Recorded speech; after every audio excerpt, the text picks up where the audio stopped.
তুমি আমাকে ধাক্কা মারলে? তুমি আমাকে ধাক্কা মারলে? তুমি আজকে আমাকে ধাক্কা মেরেছো, তার মানে কালকে তুমি আমার গায়েও হাত তুলতে পারো, আরো না জানি আমার সাথে কি কি করতে পারো। কিন্তু শোনো, আমি তো তোমাকে সেলফ ডিফেন্সের জন্য ধাক্কা মেরেছি, আমি তো তোমাকে ইচ্ছা করে মারি নাই। আমি কখনো ভাবতে পারিনি যে আমার স্বামী আমার সাথে ডোমেস্টিক ভায়োলেন্স করবে।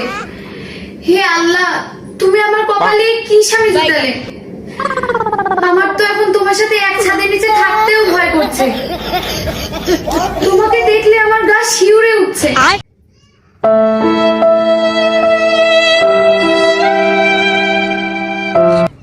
আমার এখন ভয় লাগছে, তুমি কালকে না জানি আমার সাথে কি কি করবে।